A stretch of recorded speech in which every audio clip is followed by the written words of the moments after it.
¿Cómo andamos?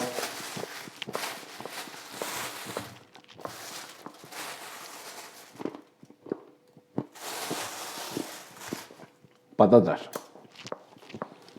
Voy a hacer una tortilla de patatas.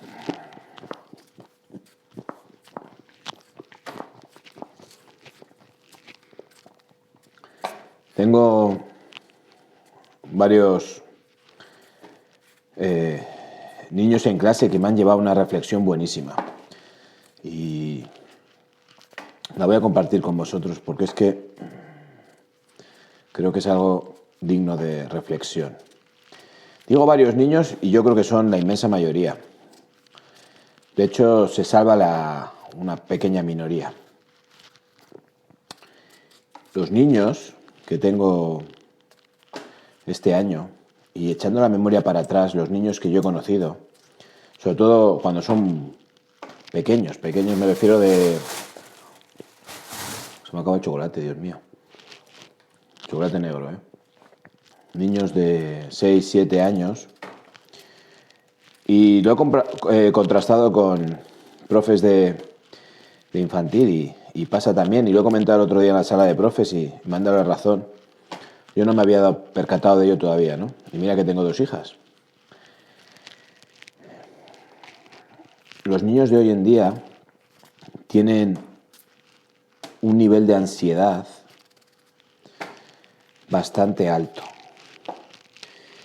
Y una de las cosas que les ocurre que me llama muchísimo la atención y que me genera a mí ansiedad es el hecho de que no saben estar sin hacer nada. Y diréis, vaya profe, que les deja sin hacer nada. No, no es eso. Que en clase hay diferentes ritmos. Entonces hay niños que terminan antes y niños que terminan más tarde. Entonces, bueno, pues tú puedes tener preparado actividades para los niños que terminan antes, pero hay veces que el tiempo que queda, pues no sé, por ejemplo, no merece la pena arrancar una actividad nueva y es mejor que, bueno, pues por ejemplo se pongan a leer o, bueno, otro tipo de actividades, ¿no? Pero lo más frecuente es que los niños, y esto desde que me he dado cuenta lo observo con detenimiento para corroborar mi teoría, no sé si es una hipótesis o una teoría. Como no lo he demostrado científicamente, vamos a dejar una hipótesis. Es el hecho de que ellos no pueden estar, o les pone muy nerviosos, o les desagrada mucho estar sin hacer nada. Ellos es como que necesitan hacer algo, ¿no? Y es verdad que a nadie le gusta aburrirse. Pero en el caso de lo que yo percibo es que estos muchachos necesitan una actividad constante. Y si tú les dices, oye, ya he terminado, tal, no sé qué, y tú les dices, nada, vete a tu sitio. ¿Pero qué hago? Nada. Ese nada les resulta como un insulto. Te viene así como, pero, como, ¿nada? No, nada. Pero, ¿y me siento y no hago nada? No, no hagas nada. Quedan 3 minutos de clase, ellos no lo saben porque no controlan el tiempo todavía. Pero me parece muy interesante ese nerviosismo que les surge, me da a mí. Es un punto de partida para la reflexión. ¿Cuántas patatas tendré que pelar? Y creo que es uno de nuestros mayores... Va a ser uno de nuestros mayores problemas sociales. Creo que a los adultos nos pasa lo mismo, porque después me fijo en mí mismo y en los adultos que me rodean. Y es verdad que la inactividad es una cuestión que pone en alerta sistemas diferentes. En el adulto diferentes, porque el adulto incluso a veces se le genera en su interior una sensación de Dios mío, estoy perdiendo el tiempo, no estoy siendo productivo, Dios mío. Y mira que yo soy una persona que cree que es importante ser productivo. Y el fundamento del minimalismo es la eficiencia, ¿no? Cuanto más eficiente eres, más productivo puedes ser.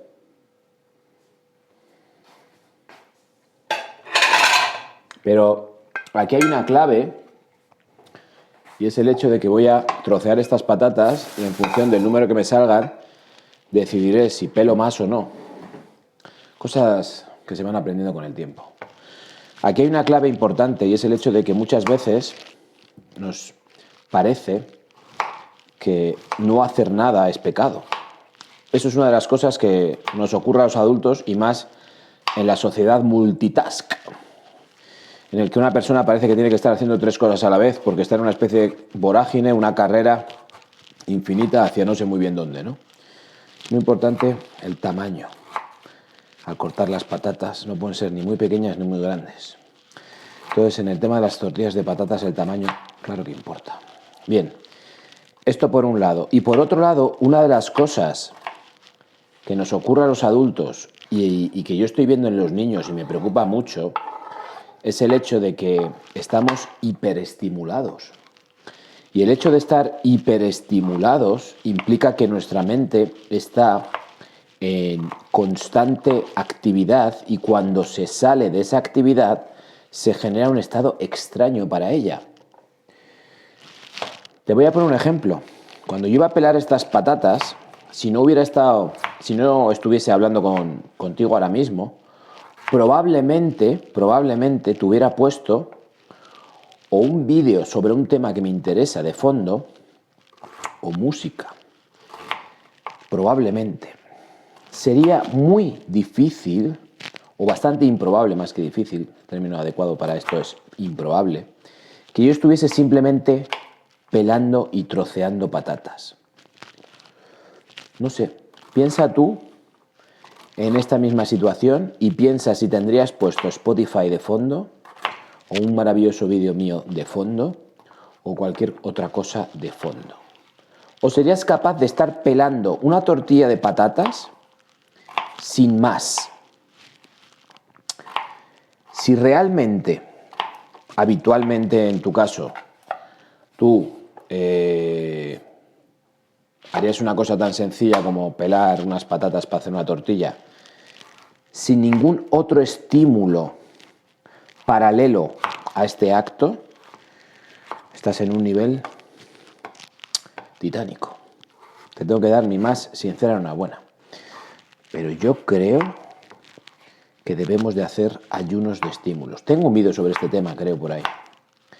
Pero cada vez veo más necesario autoimponernos ayunos de estímulos. ¿Esto qué significa?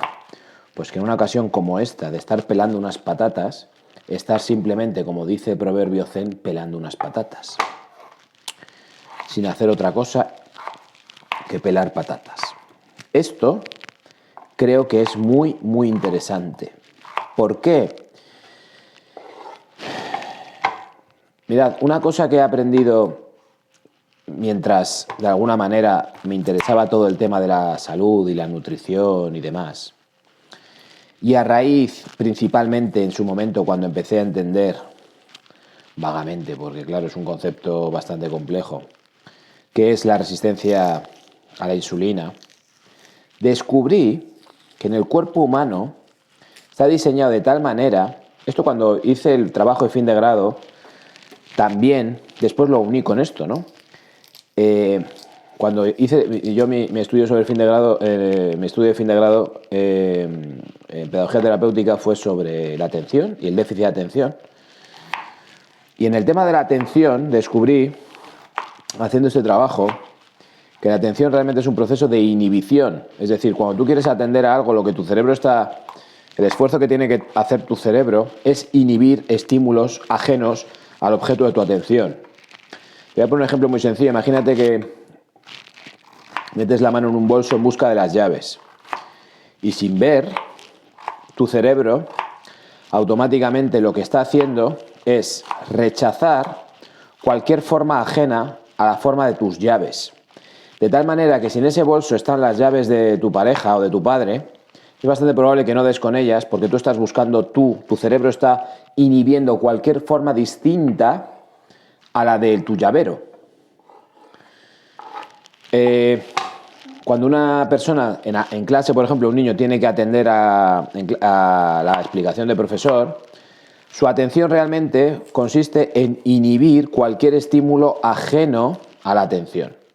Y este acto de inhibir estímulos ajenos al foco de atención, hay niños que lo hacen con mucha facilidad y niños que les cuesta horrores. Los niños que lo hacen con mucha facilidad, normalmente les es más fácil todo el tema relacionado con el estudio. los niños que lo hacen con más dificultad se distraen con facilidad, que significa que su cerebro, en su actividad de inhibición, le cuesta más. Y ya luego están los niños con problemas de atención, ¿no? Que son niños que no son capaces de inhibir estímulos externos de ningún tipo, y entonces, bueno, pues cuando algo requiere su atención, y esto es inversamente proporcional al interés que el niño tiene por la actividad, es decir, si es una actividad que al niño le interesa mucho, como puede ser ver unos dibujos animados, ahí no tiene que generar esfuerzo para inhibir. Entonces esto me pasa muchas veces con niños que tienen problemas de atención y me dice su padre, no, pero si puede estar una hora viendo dibujos animados, ya, bueno, pero es que esto no funciona así. El tema de la atención funciona con temas arduos o que no son en origen de tu interés. Bueno, ¿a qué voy con todo esto? El cerebro tiene sistemas, la mente tiene sistemas de inhibición de estímulos. ¿Y qué ocurre? Cuando tú expones mucho tiempo tu cerebro o tus sentidos a un estímulo, se vuelve insensible a él. Y esto es una manera de ahorrar energía y liberar energía para otras actividades cerebrales. Cuando tú expones mucho tu cuerpo al azúcar, por ejemplo, y se segrega mucha insulina, tu cuerpo se vuelve resistente, tus células se vuelven resistentes a la insulina. ¿Por qué? Porque durante mucho rato están expuestos a la insulina. Entonces tus células dejan de ser sensibles a la insulina y entonces, bueno, pues luego hay procedimientos para recuperar la sensibilidad a la insulina. ¿Por qué es importante recuperar la sensibilidad a la insulina? Porque cuanta más insulina tengas en sangre, aparte que te pones más ceporro, cada vez más insulina vas a necesitar para poder meter el azúcar en tus células. Cada vez el proceso va a ser más ineficiente, vas a tener más azúcar libre por sangre que, ay, amigo mío, se va a convertir en una especie de cristalitos y se te va a depositar en los sitios que menos te gustan, entre otros sitios, tu cerebro, generando a la larga problemas muy chungos, o tu retina u otras partes. Total, que nos interesa ser muy sensibles a la insulina para que la insulina pueda hacer bien su trabajo. Y ahora voy a pelar la cebolla y trocearla. Si la insulina hace bien su trabajo y nosotros nos deshacemos del azúcar, que si bien es combustible también es veneno, entonces todo va bien.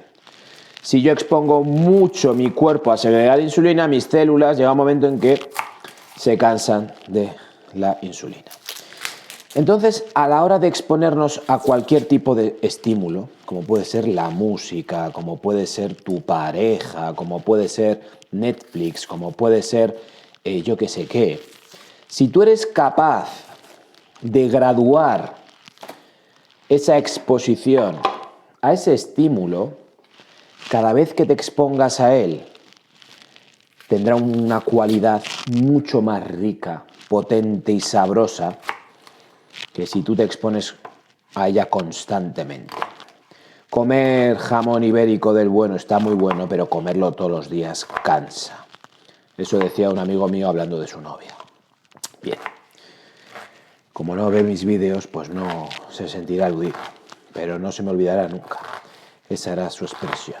Mi novia está muy buena, pero tío, comer jamón ibérico todos los días cansa. Entonces, ¿qué tenía que hacer mi amigo? Comerlo de vez en cuando. Y si tú vas racionando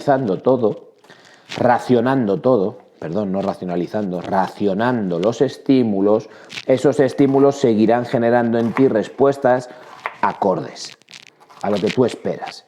En cambio, si tú te sobrepasas con los estímulos, vas a, de alguna manera, insensibilizarte a esos estímulos y eso te va a generar la necesidad de aumentar los estímulos o la necesidad de buscar estímulos nuevos, entiéndase, ponerle los cuernos a tu novia.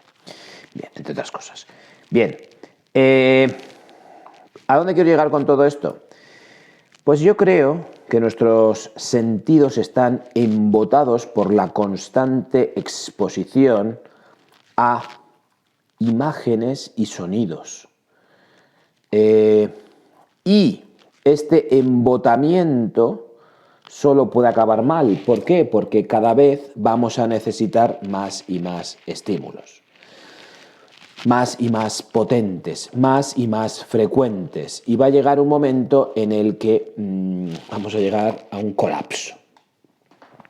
Hace no mucho descubrí también patidifuso que unos dibujos animados que a mí, y creo que a muchos de los que me oís, nos encantaban de pequeños, que era Así es la vida, se lo ponía a los niños para explicarles, por ejemplo, no sé, el sistema circulatorio, y los niños se quedaban como diciendo, ¿pero qué es esta mierda? Y aguantaban un minuto viéndolo porque, claro, ni brilla, ni reluce, ni suelta flashazos, ni está en medio 3D. Era súper gracioso porque me di cuenta de que nos habían engañado en la infancia, porque el mismo glóbulo rojo pasaba por la misma arteria 14 veces en el mismo capítulo. Pero nosotros, a la era de Spinete, que nos creíamos que un erizo gigante no había nadie dentro, bueno, pues ¿qué quieres que te diga? No éramos conscientes de que ese glóbulo rojo había pasado por ese mismo trozo de arteria 14 veces. ¿Qué ocurre? Los niños de hoy en día no soportarían ver Así es la vida, esa serie, por el simple hecho de que la cantidad de estímulos que han recibido a través de los dibujos de hoy en día les insensibiliza frente a esto. Y no te digo nada, si quieres, puedes comprobarlo por ti mismo. Y algo similar nos puede pasar, por ejemplo, a menos que seas un devoto y un friki del cine, con películas antiguas o películas en blanco y negro, películas mudas o tal, que para un rato y como algo anecdótico o cultural está bien, pero no es lo que buscamos frecuentemente. Aunque ya sé que alguno me comentará que el cine de antes era mucho mejor que el de ahora, o que es mucho más placentero, lo que quieras. Yo soy también de la opinión de que el cine de los 80 era el mejor cine que ha habido. Dime tú si no, que tendrá que ver las pelis del 80 y principios de los 90 con las pelis que hacen ahora. Pero bueno, no es que estoy llorando, ¿eh? Ahora estaba con la cebolla, porque una tortilla sin cebolla es como una mujer sin... Bueno, o como un hombre sin deltoides. Vamos a dejarlo así para que no me llamen machista.